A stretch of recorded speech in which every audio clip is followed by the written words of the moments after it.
मराठवाड्याचा भूमिपुत्र या नात्याने त्यांनी सभागृहात मराठवाड्याविषयीची तळमळ प्रकट केली। इगतपुरीत अल्पवयीन मुलीचा वेठबिगारीमुळे मृत्यू झाल्याची घटना समोर येताच तातडीने घटनास्थळी धाव घेऊन ठेकेदाराकडून कोवळ्या बालकांचे शोषण होत असून गुरे राखण्यासाठी अल्पवयीन मुलांना वेठबिगारीसाठी नेणं हेही बालमजूर कायद्यात समावेश करून कारवाई करण्याची मागणी करणारे अंबादास दानवेच।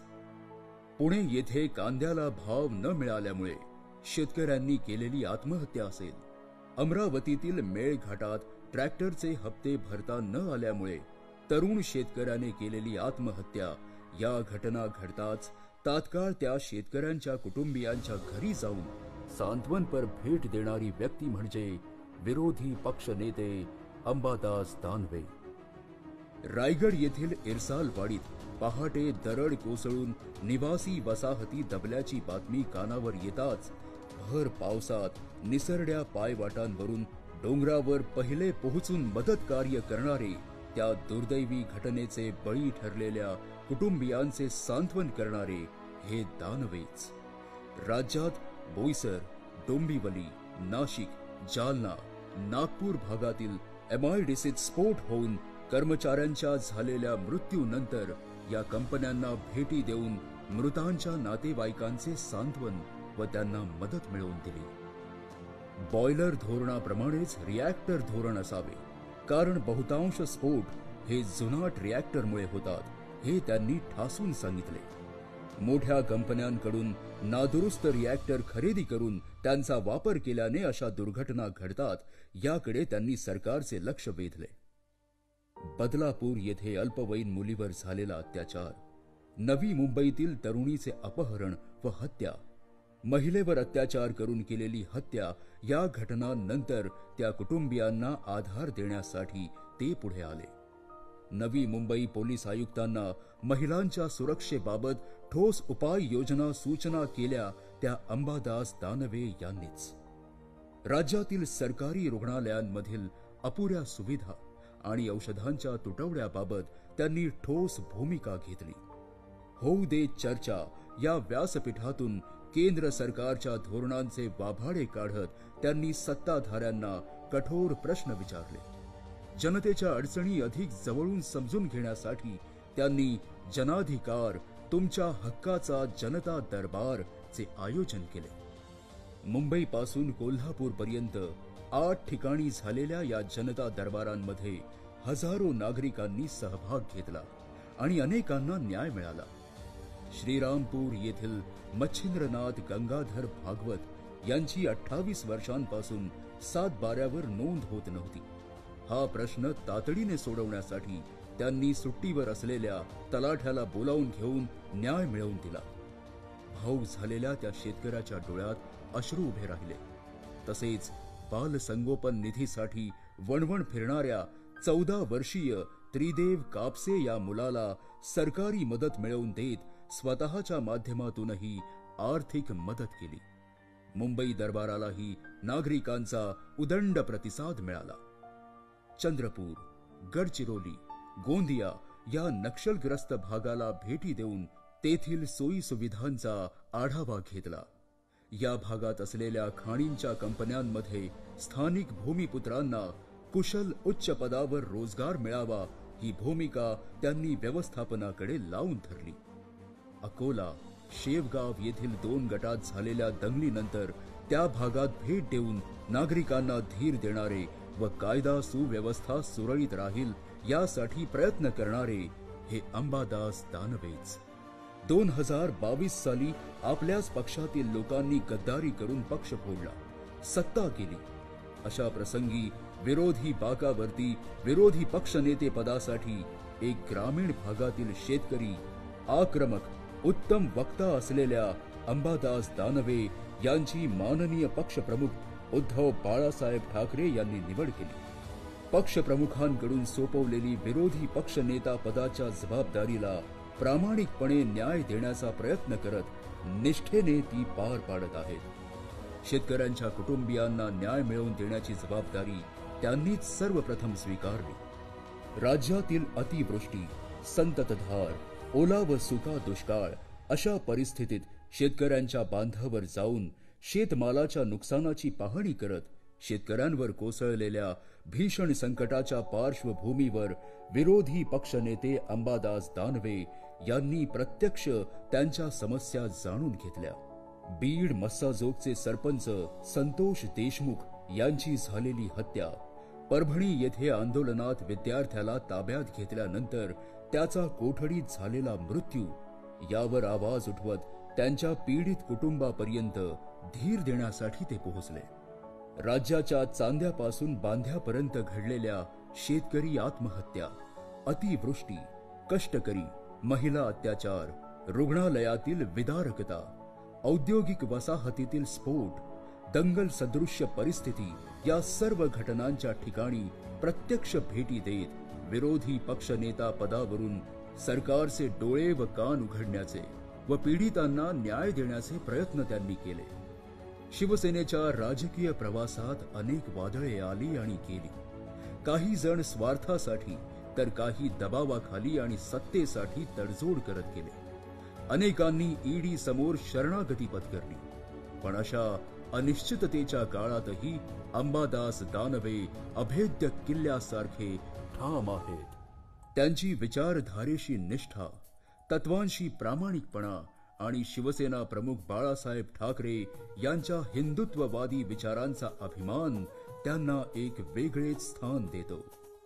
सत्ता बदलली, चेहरे बदलले, परंतु अंबादास दानवे कधीही डगमगले नाहीत.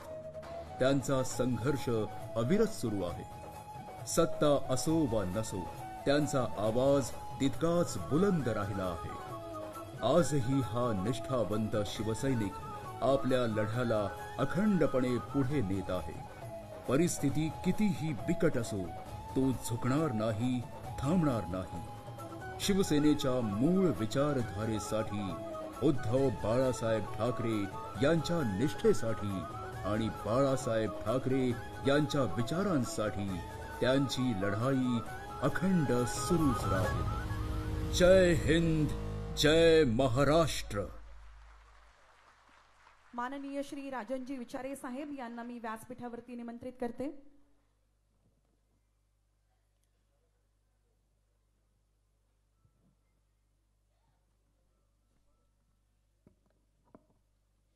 शिवसेना हा एक विचार असून त्याच्याशी एकनिष्ठ राहून आपले सामाजिक कर्तव्य अविरतपणे कार्यरत ठेवण्यासाठी केलेला निर्धार हा शिवबंधन आहे.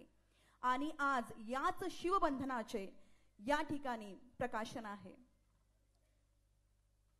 तर पुढे वळीत आहोत आणि या शिवबंधन या कार्य अहवालाचे प्रकाशन माननीय सन्माननीय श्री उद्धवजी ठाकरे साहेब शिवसेना पक्ष प्रमुख यांच्या शुभ हस्ते होत आहे.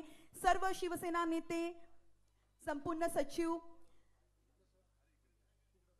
सर्व माननीय सन्माननीय नेत्यांना या ठिकाणी मी विनंती करते की आपण विधान परिषद विरोधी पक्षनेता पदाच्या आतापर्यंतच्या कार्यकाळातील कामकाजाच्या शिवबंधन या कार्य अहवालाचे प्रकाशन करीत आहोत.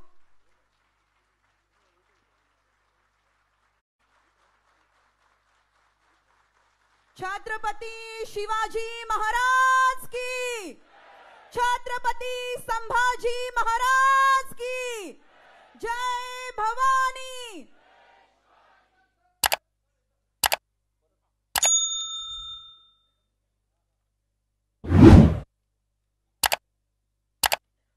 सर्वांचे खूप खूप धन्यवाद. आणि ज्यांना ऐकण्यासाठी संपूर्ण महाराष्ट्र नाही तर संपूर्ण भारत नेहमीच उत्सुक असतो, ते म्हणजे आपल्या सर्वांचे लाडके सन्माननीय श्री संजयजी राऊत साहेब शिवसेना नेते खासदार. तुमच्या सर्वांच्या जोरदार टाळ्यांसह मी साहेबांना निमंत्रित करू इच्छिते की साहेबांनी आपल्या सर्वांना आपल्याला शुभेच्छा द्यायच्या आहेत.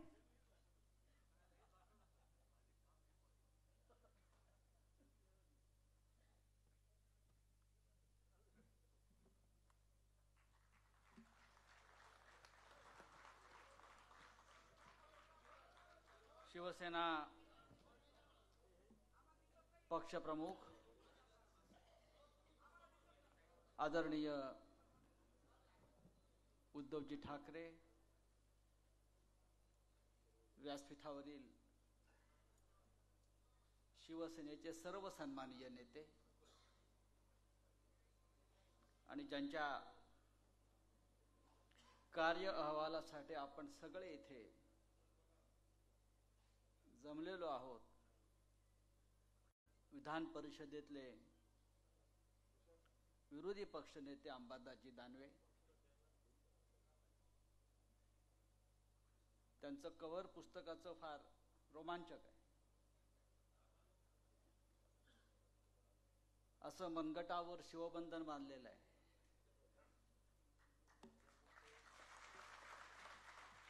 आणि अशी मूठ घट्ट अशी वळलेली आहे. आणि तो हात स्वतः अंबादास दानवे यांचा आहे.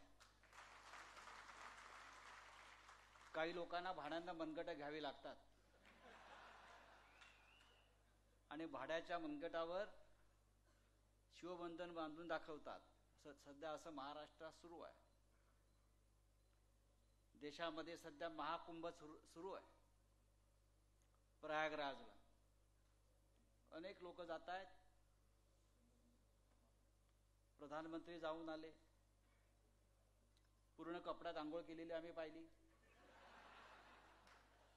मी चौकशी केली. हे असं म्हणजे बुलेट प्रूफ जॅकेटमध्ये आंघोळ केली आहे. तुम्ही पहा, बुलेट प्रूफ जॅकेट घालून आमच्या प्रधानमंत्र्यांनी गंगेत कुंभस्नान केलं आणि आम्हाला हिंदुत्वाचा विचार दिला. आज हिंदुहृदय सम्राट आपल्यात असते आणि त्याच्या हातामध्ये कुंचला असता साहेबांच्या हातामध्ये, तर आपल्याला फार सुंदर व्यंगचित्र या विषयावर आपल्याला पाहायला मिळालं. सध्या या महाराष्ट्राचा आणि देशाचा कारभार म्हणजे एक व्यंगचित्रच आहे. आज सकाळी आम्ही दिल्लीमध्ये होतो आणि सकाळपासून 9 खासदार आहेत, त्यातले 7 फुटणार, 7 जाणार, 7 गेले. मग अरविंद सावंत यांनी सगळ्यांना घरी बोलवलं आणि 9च्या 9 लोकांनी अगदी टीव्हीच्या कॅमेऱ्यासमोर उभं राहून सांगितलं की आमच्या हातामध्ये शिवबंधन आहे. आम्ही फक्त गंगेत स्नान केलं म्हणजे हिंदू नाही आहोत, तर आमच्या हातातलं शिवबंधन हे पवित्र आहे आणि ते गंगा स्नानापेक्षा पवित्र आहे, लक्षात घ्या. आणि म्हणून हे जे शिवबंधन नावाचं पुस्तक अंबादास दानवेंनी आज प्रसिद्ध केलं आणि त्याचं जे नाव आहे शिवबंधन, हे शिवबंधनच बोलत आहे. त्याने भाषण केलं नाही, कारण त्यांचं काम बोलत आहे. आम्ही सगळे इथे जे बसलेलो आहोत, व्यासपीठावर असतील किंवा समोर असतील, आता आम्हाला कोणताही मोह माया लोभ राहिलेला नाही. आम्हाला सगळं मिळालं या पक्षाने दिलेलं आहे. आम्ही पोलादाच्या पेक्षा आमचं वाकडं काय करू शकणार नाही. सुरज चव्हाण बसलेले आहेत, तरुण कार्यकर्ता, वर्षभरापेक्षा जास्त काळ तुरुंगात राहिला. वाकला का? काय आम्हाला घाबरवणार तू? आम्हाला काय धमक्या देणार तू? आम्ही पण जाऊन आलो ना, परत जाऊ. शिवसेना हा एक अंगार आहे. बाळासाहेब ठाकरेंनी आमच्या मनगटामध्ये आग भरलेली आहे, आग मस्तकात आणि मनगटामध्ये आमच्या, लक्षात घ्या. म्हणजे गंगेत स्नान केलं उद्धव साहेब त्यांनी. दुसऱ्या दिवशी पार्लमेंटला आले आणि अख्खं भाषण खोटेपणाचं केलं. मी म्हटलं, हो काल गंगेत स्नान केलं यांनी, काहीतरी पावित्र्य राखा. गंगेत स्नान करून आले आणि 1.5 तास त्यांनी जे भाषण केलं संसदेमध्ये, म्हणजे किती खोटं बोलावं. प्रत्येक वाक्यामध्ये खोटेपणा भरलेला. आणि काही लोकांना जन्मताच ती देणगी मिळालेली असते. काँग्रेस पक्षानं त्या काळामध्ये म्हणे बलराज सहानीला अटक करून अर्थरोड तुरुंगात टाकलं होतं. बलराज सहानी फार मोठे अभिनेते होते आणि हे असे अख्ख्या देशाचा जेलखाना बनवला. बलराज सहानीपासून सगळ्यांना तुरुंगात टाकलं. मग आम्हाला कुठे ठेवलं होतं? तुम्ही 5 स्टार हॉटेलला ठेवलं होतं का? सूरज चव्हाणला कुठे ठेवलं होतं? ताजला ठेवलं होतं का? काय आमचा दोष काय? बलराज सहानीची गोष्ट अशी आहे की त्या काळामध्ये बलराज सहानी हे कम्युनिस्ट पक्षाचे कार्यकर्ते होते. कम्युनिस्ट पक्षाचे कार्यकर्ते होते. चीनचं युद्ध सुरू होतं आणि कम्युनिस्टांची एक वेगळी भूमिका होती. आणि बलराज सहानी सिनेमात काम करण्यासाठी धडपडत असताना त्यांना एक हलचल नावाचा सिनेमा मिळाला. हलचल, त्याचा प्रोड्युसर होता के आसिफ आणि त्याच्यामध्ये बलराज सहानीच्या वाटाला जी भूमिका होती ती जेलरची भूमिका आली होती. तेव्हा बलराज सहानी म्हणाला की मला जेलमध्ये जाऊन जेलर कशा प्रकारे काम करतो ते पाहता आलं तर मी भूमिका उत्तम प्रकारे वठेन. आणि योगायोगाने एका आंदोलनामध्ये बलराज सहानीला अटक झाली आणि त्यांना ऑर्थोडॉक्स तुरुंगात जावं लागलं आणि त्यांनी स्वतःच तुरुंगात त्याचा मुक्काम वाढवला. बरं, तेव्हाचं सरकार पंडित नेहरूंचं होते, ते किती उदार असावेत. त्यांनी 40 दिवस बलराज सहानीला रोज सकाळ आणि संध्याकाळपर्यंत शूटिंगला जायची परवानगी दिली तुरुंगातून. बलराज सहानी रोज पोलीस व्हॅनमधून तुरुंगातून बाहेर पडायचे, शूटिंग करायचे हलचल सिनेमाची आणि ते परत संध्याकाळी तुरुंगात यायचे. हा जेलखाना होता. आमचा पंतप्रधानांना इतिहास आणि अभ्यास, कार्यकर्त्यांविषयी खोटं बोलायचं, देशाविषयी खोटं बोलायचं. बरं, जे दिल्लीत तेच महाराष्ट्रामध्ये जे वरपासून खाली झिरपत आलेलं आहे तेच आपण पाहतोय. आणि अशा या वातावरणामध्ये महाराष्ट्रामध्ये जर दिशा दाखवायचं काम जर कोणाला करायचं असेल आणि कोण करत असेल तर ते माननीय उद्धव ठाकरे यांच्या नेतृत्वाखालची शिवसेना आपण करतोय. हे काही बोलू द्या. हे सगळे आम्हाला म्हणतात मोदी नकली संतान, हे नकली बापाचे लोक आहेत. हे जे राज्यकर्ते आहेत हे यांचा बाप कोण आहे, यांचा मायबाप कोण आहे, उठसूट दिल्लीत जाऊन बसतात, दिल्लीत विचारतात. हे महाराष्ट्र आहे, हे छत्रपती शिवाजी महाराजांचं राज्य आहे. आणि हा महाराष्ट्र कधी कोणाला खूप दिवसांनी सगळे शिवसेनेचे नेते, सगळे कडवट शिवसैनिक अंबादास दानवे यांच्या कार्यक्रमाच्या निमित्त आपण एकत्र जमलेलो आहोत. असे कार्यक्रम जिल्ह्यात जिल्ह्यात आणि तालुक्यात तालुक्यात व्हायला हवेत. एकत्र यायला पाहिजे, एकत्र आपण विचार पुढे नेला पाहिजे. आमची वज्रमूठ जी आहे ऐक्याची ती घट्ट आहे. आज सकाळी दिल्लीत असताना राहुल गांधींची एक पत्रकार परिषद झाली, मलाही त्यांनी बोलवलं. कशा प्रकारे घोटाळे करून हे सरकार निवडून आलेलं आहे हे त्यांनी आज पुन्हा एकदा याचं प्रात्यक्षिकात दिल्लीमध्ये राहुल गांधींबरोबर आम्ही दाखवलं आणि त्या संदर्भात आम्ही सुप्रीम कोर्टात सुद्धा जातो आहोत. हे यासाठी मी आपल्याला सांगतोय की शिवसेनेची सत्ता आली नाही, आपला पराभव झाला म्हणून नावमेद होण्याचं कारण नाही. समोर जे जिंकलेले आहेत ते कपट कारस्थान करून जिंकलेले आहेत. ही अफजल खानाची अवलाद, हे पाठीत खंजीर खुपसणारे लोक आहेत. त्यांनी लोकशाहीच्या पाठीत खंजीर, डोक्यात ओळ आली. काही जणांचं मराठी पाऊल गद्दारीकडे पडत आहे. ही काय मराठी माणसं आहेत का? माननीय शिवसेना प्रमुखांनी मराठी माणसाला जो स्वाभिमान दिला, अभिमान दिला, अस्मिता दिली, तेज दिलं, त्याच्यावर थुंकण्याचा हा प्रकार आहे. छत्रपती शिवाजी महाराजांनंतर माननीय हिंदुहृदय सम्राट बाळासाहेब ठाकरेंनी या महाराष्ट्राला जो एक पाठीचा ताठ कणा दिला, कारण त्यांच्या मागे शिवसेना ही 4 अक्षर ताकदीने उभी आहे आणि ती तशीच राहते. मी अंबादास यांना पुढल्या त्यांच्या वाटचालीसाठी शुभेच्छा देतो आणि आपली रजा घेतो. जय हिंद, जय महाराज.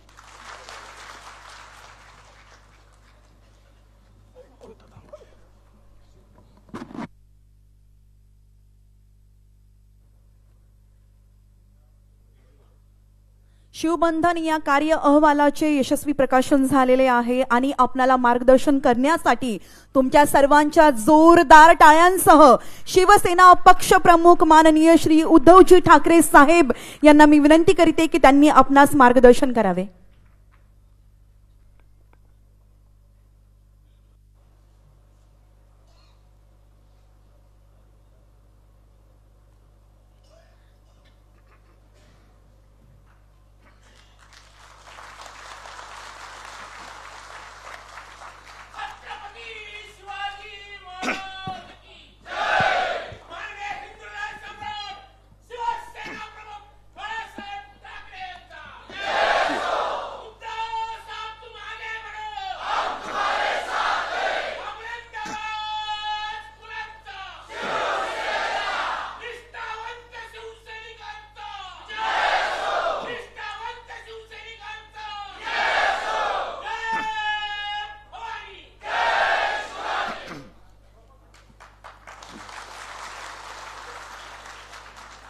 जमलेल्या माझ्या कडवट निष्ठावंत शिवसैनिक बांधवांनो, भगिनी आणि माता,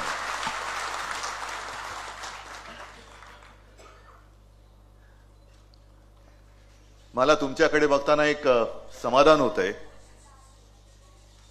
किती कोणी फोडाफोडी केली तरीही जो अस्सल शिवसैनिक आहे त्या तटबंदीला चराचुरा पडलेला नाहीये.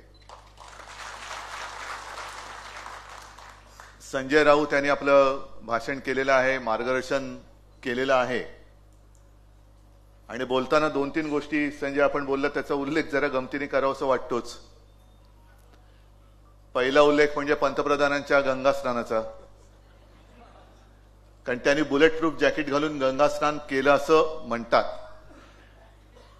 मला आठवलं कोणे एकेकाळी मनमोहन सिंगजी पंतप्रधान होते तेव्हा हेच बोलत होते की हे रेनकोट घालून आंघोळ करतात. आता ते रेनकोट घालून आंघोळ करायचे, हे बुलेट प्रूफ जॅकेट घालून गंगा स्नान करतात. ठीक आहे, आनंद आहे. भाविक असतील, श्रद्धाळू असतील, त्यांच्या भावनांना किंवा श्रद्धेला मी काही तडाखा मारत नाही. पण गंगेत डुबकी मारताना आपला रुपया सुद्धा डुबतोय याच्याकडे सुद्धा त्यांचं लक्ष असलं तर बरं. अंबादास, तुम्ही सांगितलं की कव्हरवरचा हात तुमचा आहे, नक्कीच असणार तो, कारण ज्याच्या हातामध्ये शिवबंधन आहे तो शिवसैनिक कधी इकडे तिकडे जाऊ शकत नाही.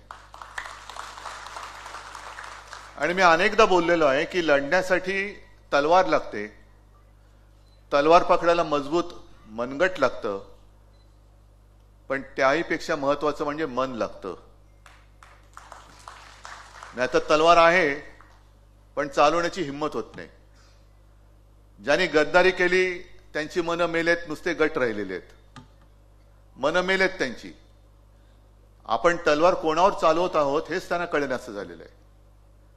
आणि मग अशा वेळेला तुमच्यासारख्या सगळ्या शिवसैनिकांचं कौतुक नाही करायचं तर काय करायचं? आज सुद्धा सूरज सारा शिवसैनिक आहे, काय दिलं त्याला? आपण म्हटलं असतं तर तो झोकू शकला असता, भाजपमध्ये जाऊ शकला असता, मिंद्याकडे गेला असता. पण जे महाराष्ट्र गीत आपण ऐकलं, दिल्लीचंही तख्त राखितो महाराष्ट्र माझा, हे दिल्लीच्या तख्ताला अजून माहिती नाहीये. आत्ताचे जे बसलेत दिल्लीच्या तख्तावर त्यांना माहिती नाही की त्यांचं तख्त हे महाराष्ट्र राखतो. महाराष्ट्रावरती जुलूम केला तर दिल्लीचाही तख्त फोडतो महाराष्ट्र माझा, ही नवीन ओळ आपल्याला लिहावी लागेल. सगळेच काही तुमचे गुलाम नाही होऊ शकत आणि होणार नाही. गुलामी ही महाराष्ट्राच्या रक्तामध्ये नाहीये. अंबादास सारखा जेव्हा एखादा साधा शिवसैनिक काम करत करत त्यांना मगाशी विचारलं तुम्ही बोलणार ना, कारण असा त्यांचा सोहळा आहे, त्यांच्या कार्य अहवालाचं प्रकाशन आहे. ते म्हणाले नाही, माझी फिल्म आहे, मी काम जे केले माझं कामच बोलतंय, मला बोलण्याची गरज नाही.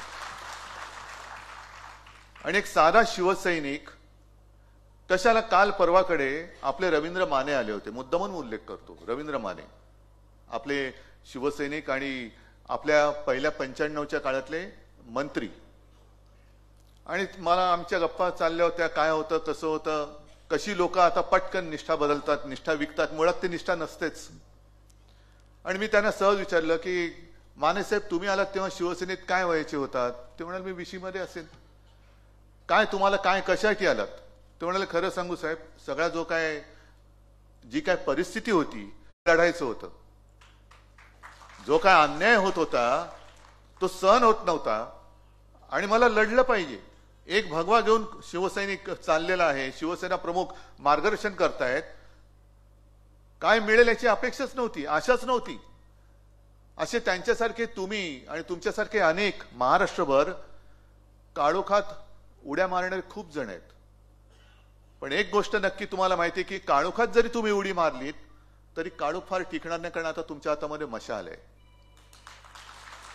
लोकांना जे वाट चुकलेत त्यांना असं वाटते की एकाच मार्गाने गेलं म्हणजे आपल्याला मोक्ष मिळतो. नाही, अजिबात नाही.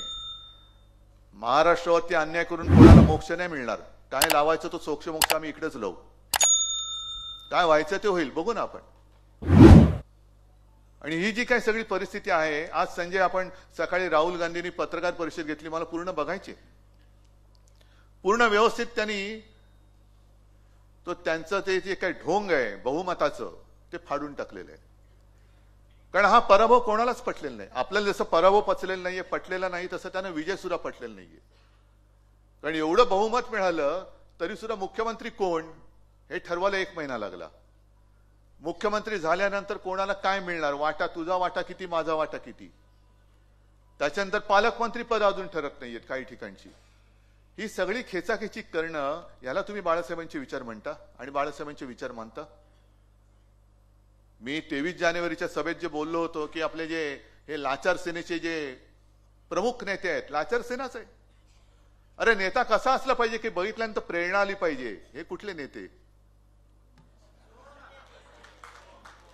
हा म्हणजे डोकं नाहीच आहे, मग दाढी खाजवायची. यांच्याकडे बघून कोणाला प्रेरणा मिळत असेल तर जा बाबा, तुझं भलं हो, भलं हो. पण प्रत्येक वेळेला काही झालं की ते मी 23 जानेवारीला म्हटलं होतं ना, रुसूबाई रुसू, गावात जाऊन बसू, डोळ्यातले आसू आता लागले दिसू. ही आता त्यांची हालत झालेली आहे. आणि आज सुद्धा जी काही बातमी सकाळी एकदम सोडून दिली होती की शिवसेनेचे 6-7 खासदार फुटणार. बघा ना, हिंमत असेल तर फोडून दाखवा, फोडून दाखवा. पण आता शिवसैनिकाच्या संयमाचा अंत बघू नका, कारण फोडाफोडी करायला लागलात कधी तुमचं डोकं फुटेल. आणि माझं तर आव्हान आहे, फोडाफोडी करायची असेल ना तर सरकारी यंत्रणा बाजूला ठेवा, पोलीस बिलीस बाजूला ठेवा, ईडी, इन्कम टॅक्स, सीबीआय बाजूला ठेवा. आणि हिंमत असेल, मर्दाची अवलाद असेल तर माझा एक तरी शिवसैनिक फोडून दाखव, मी तुझं नेतृत्व स्वीकारायला तयार आहे. एक तरी शिवसैनिक फोडून दाखव. पण पैशाची आमिष दाखवायची, अटकेच्या भीती दाखवायची, ईडी, इन्कम टॅक्स, सीबीआयच्या भीती दाखवायची. अरे कसले तुम्ही मर्द, नामर्दाची अवलाद, नकली बापाची अवलादी. संजय राऊत बोलले ते बरोबर आहे, हे नकली बापाची अवलाद आहे. कारण हिंमतच नाहीये.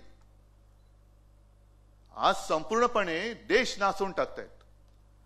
जे आपल्याला वाटलं होतं की काँग्रेस नको, तेव्हा तो विचार होताच. पण जेव्हा देशाच्या मुळावर कोण येत असेल तर मग देशहितासाठी, देशाला वाचवण्यासाठी आम्ही तर उभे आहोत. पण आमच्यासोबत जे कोणी येत असतील येऊ द्यात. पण आम्ही पहिलं देशाच्या देशद्रोह्यांना पहिलं गाडू.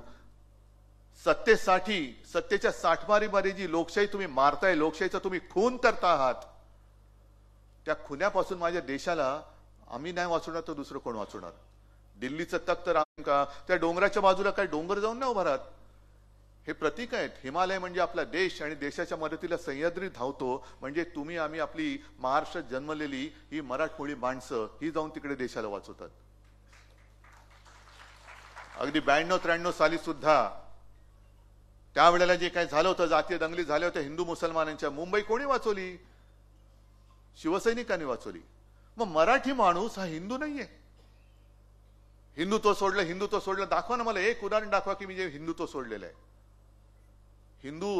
मराठी माणसाला कोणी हिंदुत्व शिकवायच्या फंदात पडू नये.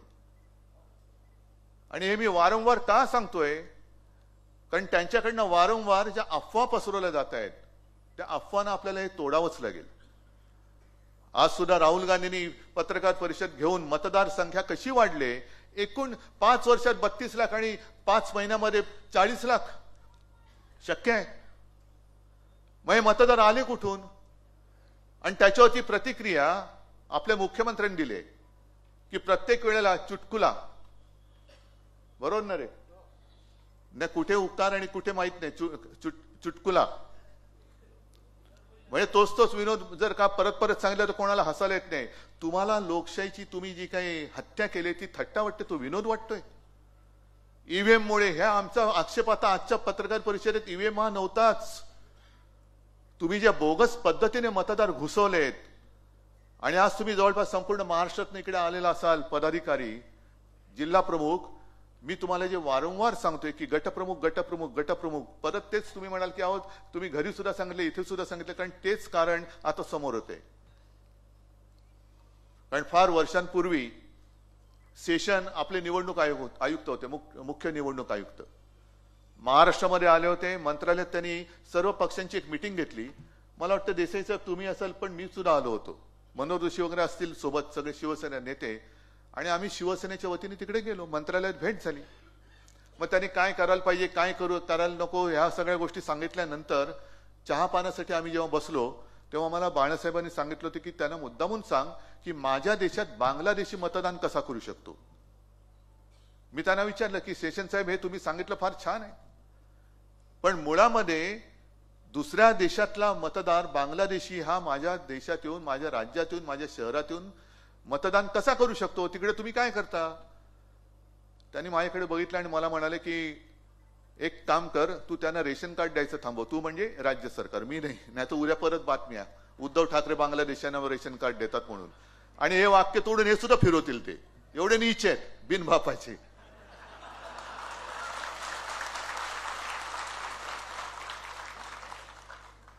तर थोडक्यामध्ये काय की इथली जी काही यंत्रणा आहे ती रेशन कार्ड देते, आणि त्यावेळेला रेशन कार्ड हा एक काय त्याला एक आधार होता. आता आधार कार्ड हा आधार झालाय. आणि जर का मी चुकीचं बोलत नसेन तर देशभरामध्ये कुठेही आधार कार्ड असलं तर तो कुठल्याही राज्यात गेल्यानंतर तिथल्या प्रतिष्ठित व्यक्तींचं जर का एक ओळखपत्र घेतलं की मी या व्यक्तीला ओळखतो, हा खूप चांगला आहे, बोगस असला तरी चांगला आहे, तरी त्याचं मतदार यादीत नाव नोंदलं जातं. आणि मग तिकडे या प्रश्नाची उकल जी आहे, उत्तर आहे ते असं आहे की लोकसंख्येपेक्षाही मतदार वाढले कसे? कारण हे इतर राज्यातनं आलेले आहेत. त्याच्यानंतर दुसरं त्यांनी असं केलं असं म्हणतात की लोकसभेचा त्यांनी अभ्यास केला, लोकसभा निकालाचा. कोणत्या मतदारसंघात आपल्याला आघाडी मिळाली, कोणत्या मतदारसंघात आघाडी किती मिळाली तरी जिंकू शकत नाही, त्यातले बरोबर त्यांनी ते मतदार हेरले, बाजूच्या वॉर्डात त्यांनी ते नोंदवले आणि मतदान त्यांच्या उमेदवाराला करून घेतलं आणि जिंकले. नुसतं ईव्हीएम नाही, हे सुद्धा काम आहे. मग हे काम तपासायचं कोण? हे काम आपण समोर सांगतोय, कारण प्रत्येक मतदाराचं एक कर्तव्य आहे, प्रत्येक पक्षाच्या कार्यकर्त्याचं एक कर्तव्य आहे की माझ्या मतदार यादीत अचानक हा माणूस घुसलाय, तो कोण आहे, कुठे राहतो. कारण आता जे नोंदले गेलेले मतदार आहेत, गेल्या वेळेला त्यांनी जे काय मतदान केलं असेल, मला नाही वाटत त्यांना सहजासहजी आता वगळता येईल. त्याच्यासाठी खूप मोठा अभ्यास करावा लागेल आणि खूप मोठा संघर्ष करावा लागेल. लोकशाहीची हत्या म्हणतोय ती हीच आहे की लोकशाही जिकडे तुम्ही माझा पक्ष चोरलात तिकडे लोकशाही चोरलेली दाखवून तुम्ही तुमच्या जितमय्या म्हणून करत असाल तर हा विजय तुमचा विजय नाही, तुमचा पराभव झालेला आहे. पण केवळ सगळ्या यंत्रणा तुमच्या ताब्यात आहेत म्हणून, आणि म्हणून जसा तुम्ही माझा पक्ष फोडतात तशीच तुम्ही माझ्या देशाची सुद्धा वाट लावून टाकतात. काय शेवटी करणार काय? आंदोलन तर झालीच पाहिजेत. मी तर सगळ्यांना सांगतो की एक काम करा, जसं आंबारसने केलं ना जनता दरबार, आंबारस हे काम चालूच ठेवायचं. सगळ्यांना सांगतो चालूच ठेवायचं, कारण आपण जनतेला बांधलेलो आहोत. मी भाजपला सोडले, हिंदुत्व नाही सोडलेलं, राष्ट्रीयत्व नाही सोडलेलं, मी सोडू शकत नाही.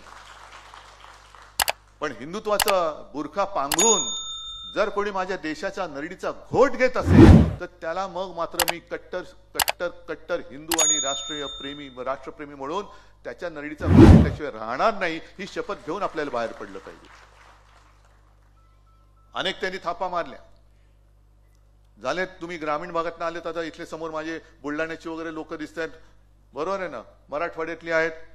सोयाबीनला भाव मिळतोय नाही, कापसाला मिळतोय 1 रुपयात पीक विमा, त्याच्यात घोटाळा. तरी आज का काल अमरावतीमध्ये आंदोलन झाले, नाशिकला आंदोलन झालं, सगळीकडे आंदोलन होते. कारण एक तर तुम्ही चोरून तुमचा विजय मिळवलाय, पण लोकांचे प्रश्न काय? लोकांचे प्रश्न तसेच आहेत. आणि विरोधी पक्ष नेता जो असतो त्याचं काम हेच असतं की अशी फसली गेलेली जनता असेल आणि सत्तांध झालेले सत्ताधारी असतील तर त्यांच्या मरे तो ठाम सह्याद्री सारखा उभा राहायला पाहिजे की याद राख माझ्या जनतेवरती अत्याचार केलं असं माझ्याशी गाठ आहे. याला विरोधी पक्ष नेता म्हणतात. आणि ते काम अंबादास तुम्ही करतायत, आपले सगळे शिवसैनिक करतायत. 1 रुपयात पीक विमा घोटाळा, पीक विमा योजना त्याच्यामध्ये घोटाळा झालेला आहे.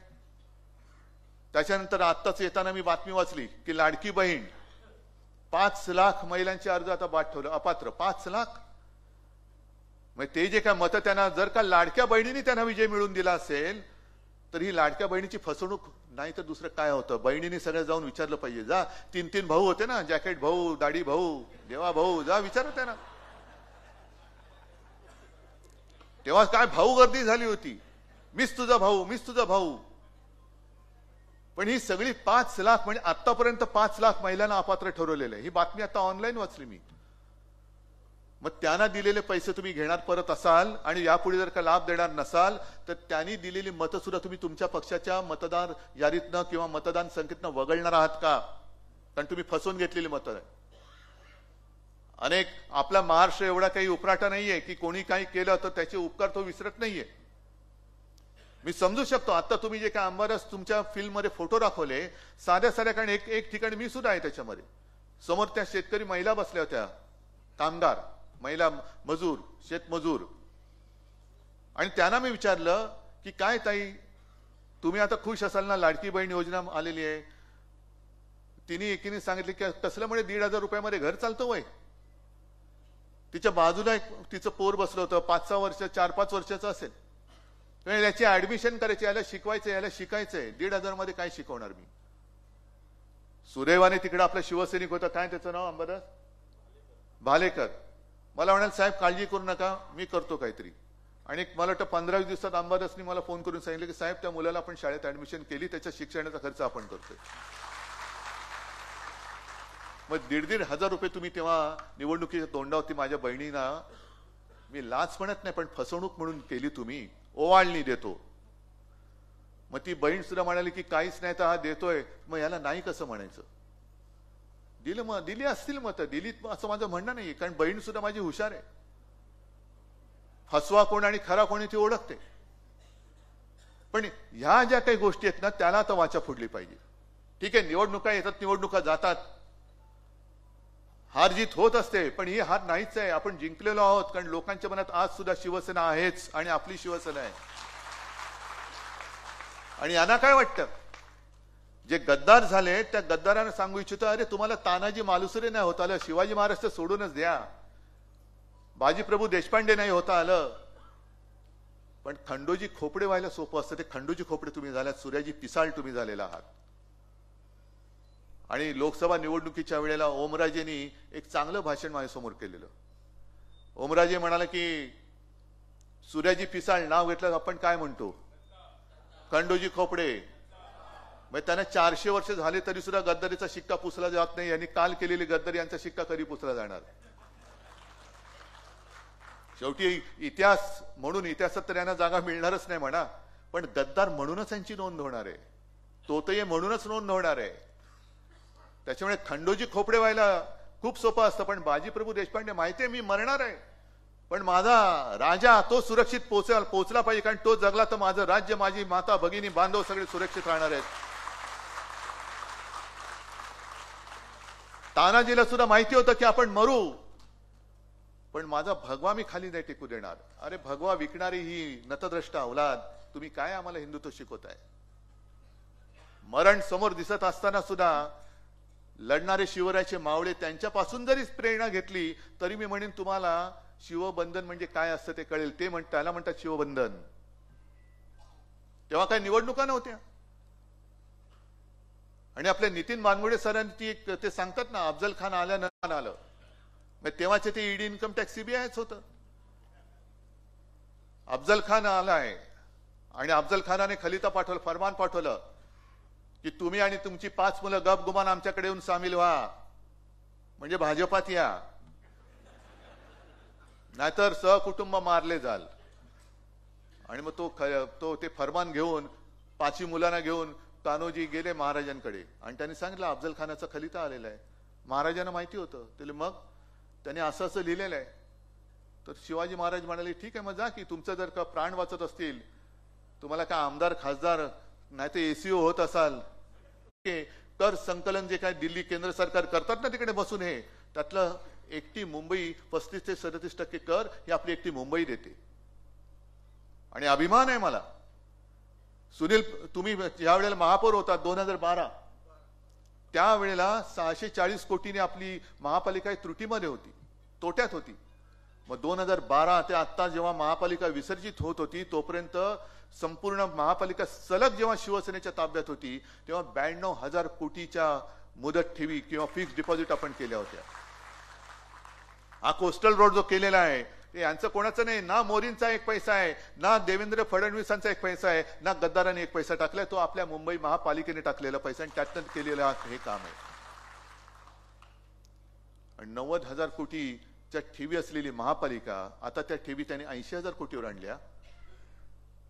मधल्या 1-1.5 वर्ष 1 वर्षापूर्वी आपले माननीय पंतप्रधान येऊन गेले आणि त्यांनी सांगितलं बँक में पैसा रखकर विकास नहीं होता जी.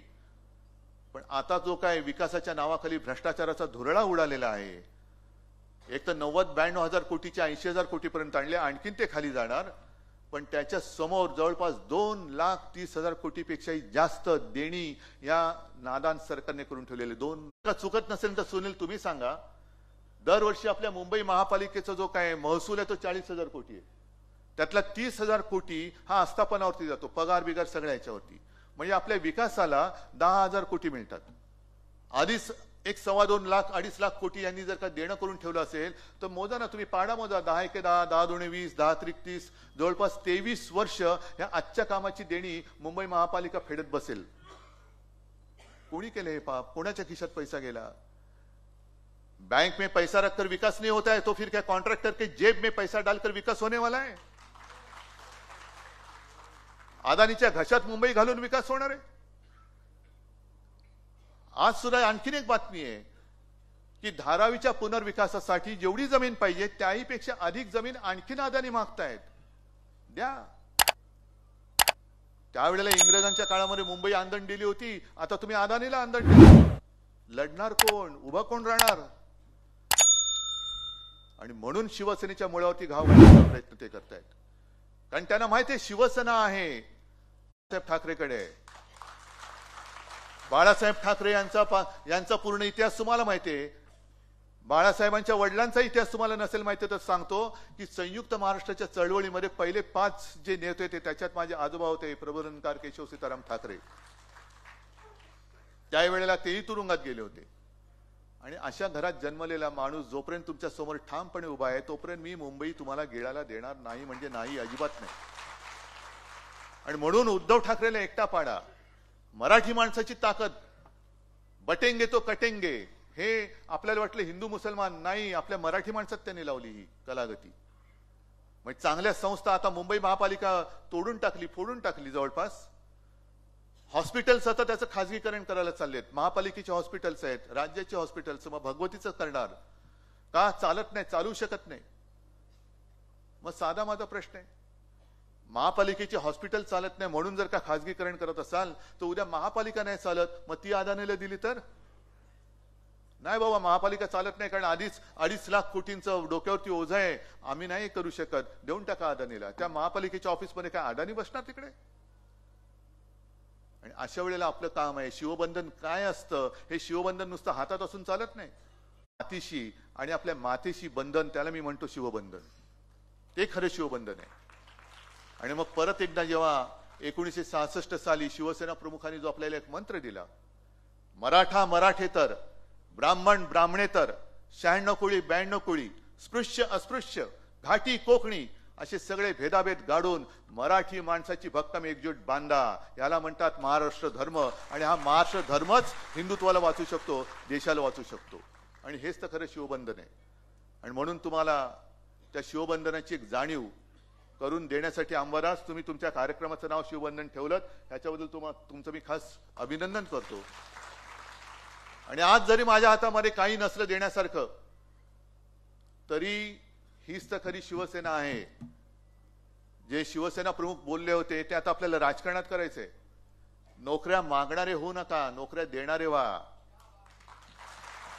पद मागणारे होऊ नका, पद देणारे व्हा. कारण यांचं आयुष्य जे आहे मिंद्यांचं, अरे काजवा जरी एवढा असला तरी स्वयंप्रकाशित असतो. हे स्वयंप्रकाशित कुठे? यांच्यात तिकडनं टॉर्च मारतात तोपर्यंत दिसत आहेत. दिल्लीतनं टॉर्च बंद झाला की अंधारात कुठे जातील कळत नाहीत. आणि मग त्यांच्या बरोबर जे गेलेले आहेत त्या काळोखात काय चेंगराचेंगरी होईल काय कळणार नाहीये.